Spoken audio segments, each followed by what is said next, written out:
Ito na nga, makikita na si Don Trix, Killua at Kite na nagkatitigan dahil nga pinigilan nila Killua at Kite sa pagpapatuloy ng atake ni Don Trix kay Gon.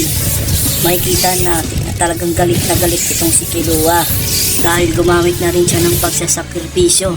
Ito namang si Kite ay bumalik na sa dati niyang anyo. Ang kadahilanan, siya ay Chimera Ant. Ngunit paano nangyari yon? Makikita naman natin sa kanilang likuran na si Gon tila wala sa sarili at walang malay dahil nga kinuha ni Don Trix ang natitirang mga aura ni Gon sa kanyang katawan. Nanatiling nakatitig si Don Trix kay Kite at Killua dahil iniisip nito na itong dalawa naman ang isusunod niya. Si Jing Trix naman ay tila nakatitig at nanonood sa mga laban kung ano ang nangyayari. Para bang pinag-aaralan niya bawat kilos, lakas, talino ni Don Trix.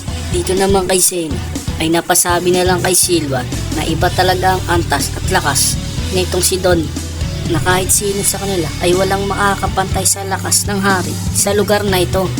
Sagot naman ni Silva ay alam niya ito at wala na nga raw silang magagawa pa kundi ang harapin na ito. Samantala dito naman kay Sig Soldi ay nakaupo ito at tila nag-iipon ng aura at may mukhang binabalak ito. Kita naman na talagang nagagalak ito sa kanyang binabalak at iniisip ano naman kaya yon, at sana naman ito ay para makatulong sa grupo ni Jing. Si Hisoka naman ay makikita natin na may galos dahil din sa ginawa nito sa paglaban kay Don Trix. At sa ngayon ay nag-iisip na lang muna ito kung paano ang kanyang gagawin para makatulong. Balik tayo kay Killua at Kite at nag-iisip sila na dalawa sila ang susugod. Dahil sa lakas ni Don Trix ay hindi nila kayang ito sugurin ng one-on-one. Tiwala naman si Kite sa kanyang kakayahan dahil ito ay alam niya na kasing lakas niya rin ang hari ng Chimera Ant na si Meruem. At unti-unting nilalapitan ni Kite si Don Trix sa kinatatayuan nito. Pero si Don ay tila nakatayo lang ito na parang walang pakialam. Seryoso pa rin itong nakatingin sa kanyang mga kalaban na papalapit. Sa umpisa pa lang, alam na ni Don Trix na si Kite ay isang Chimera Ant at nag-umpisa na ngang sumugod itong si Kite. Walang pag-alinlangang atake kahit na alam niya naman na sobrang lakas talaga ni Don. Ito namang si Jing ay patuloy na inaanalisa ang kakayahan ni Don Trix. Si Kite naman ay ginagamit ang bilis at nagpaikot-ikot sa paligid ni Don para makahanap ng tamang pagkakataon para makaatake dahil alam niya na hindi ito basta-basta matatamaan sa simpleng atake lamang. At kasama ito sa plano nilang dalawa ni Killua. Si Killua naman ay kikilos na din. Sabi niya kay Kite ay napakagaling nga ng naisip na paraan nito para makaatake sila kay Don Trix. Handang-handa na nga rin itong lumaban. Ngunit dito banda kay Don Trix ay parang wala pa rin itong pakialam. Hindi nga natin ito makikitaan si Don ng pangamba o pag-alinlangan sa kanyang mga kalaban. Ito namang si Killua ay nag-uumpisa na rin sumugod. Nakikita na naman ang kanyang Godspeed. Nakisipa nga ito kay Don Trix. Pero ang laking gulat niya ay hindi man lang ito umilag at nagpatama lang ito. Bukod pa doon ay hindi nga ito pinaglan. Pinatog man lang. Sabay sulpot naman ni Kite para putulin ang braso ni Don Trix. Ngunit hindi nga rin ito tumalab. Sa isip ni Kite ay napakatigas talaga ng balat nito. Hindi man lang ito nasaktan. Kung matatandaan natin na sila Meruem ay kayang-kaya nilang pumutol ng katawan. Dito kay Don Trix ay hindi nga ito umubra na kahit paano pa'y kasing lakas ni Kite si Meruem. Agad namang umalis si Kite sa kanyang pwesto dahil alam niya Killua naman ang babalik para suburin itong si Don Trix. At nakatitig nga agad ito kay Killua na parang wala lang. Si Killua naman ay parang may isang sorpresa para kay Don Trix. At eto na nga, napakalakas ng punta na pinakawalan ni Killua. At salong-salo nga ito si Don Trix. Napakalakas na saklaw na ginawa ni Killua na kuryente para sa atake para kay Don Trix. Talagang namangha na lang si Kite sa lakas na atake na ginawa ni Killua para kay Don Trix. Panalangin ni Kite na sana ay nagawa nga ni Killua na talunin si Don Trix. Sa isip ni Killua ay sinigurado niya talaga ang atake na yun para tumama talaga sa kalaban. Talagang ibang klase ang napag-isipang plano ni Kite at Killua. para sa napakalakas na ataking iyon. Kamangha-mangha nga ang naging paraan ng dalawa sa pagkakataong ito. Ngunit sa kutob ni Kite ay parang may mali dahil napaisip siya na napakadali namang tamaan ni Don Trix ni hindi man lang ito umilag. Balik naman tayo kay Sig na nakangiti pa nga ito dahil natutuwa siya sa ginawa ni Killua.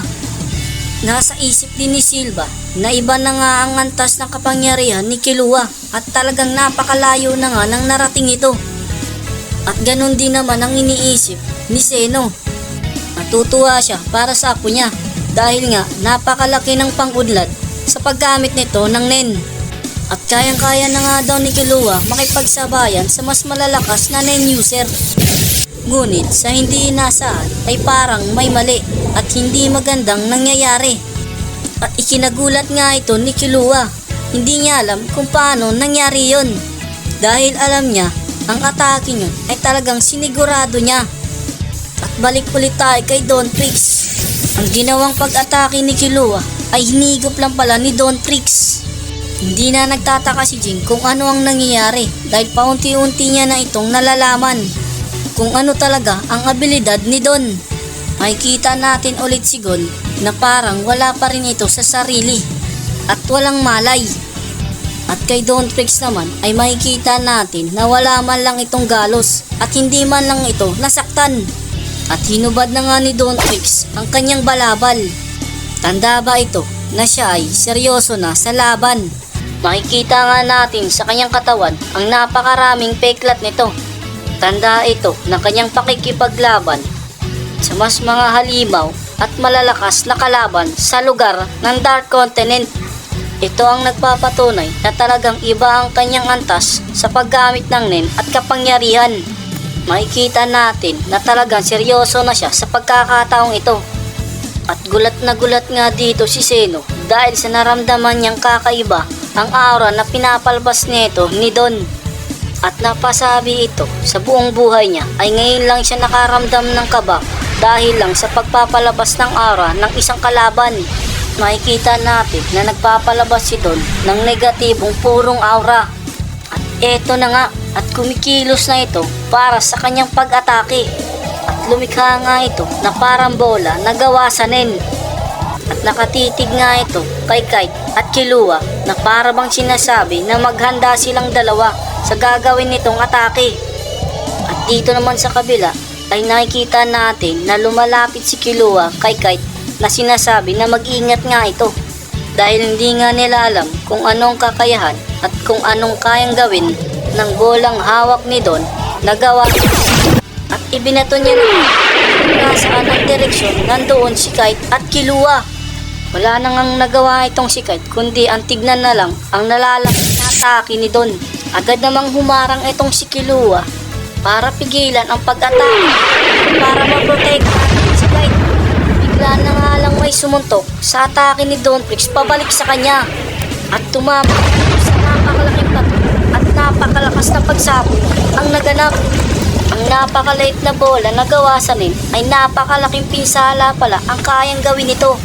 At gulat na gulat nga itong si Killua dahil may bigla na lang sumulpot at pinigilan ang ataking iyon. At tinitigan niya kung sino ba talaga ang gumawa ng pagpigil ng ataking iyon.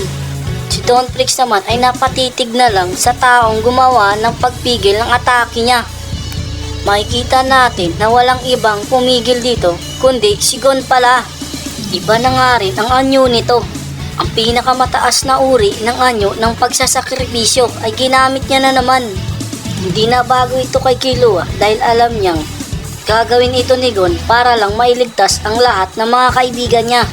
Ikinatuwa na rin ito ni Kite dahil nakita niyang may malay na si Gon. At handang-handa na ito ulit lumaban. Sa palagay niya ay ito na lang ang tanging paraan para matalo nila si Don Trix, ang hari ng Dark Continent. At sa isip-isip ni Gon ay ilalabas niya na ang lahat ng makakaya niya para lang matapos ang laban na ito. Sinabi niya nga kay Killua at Kite na maghanda na at haharapin nila ang pinakamalakas na nilalang sa lugar na ito. At walang iba at nag-iisang si Don Trix ang tinutukoy niya. Dahil doon ay mas lalong natuwa at nasabik si Don Trix sa mga batang ito. Nagkumpisa na naman itong magpalabas ng nakakatakot na aura.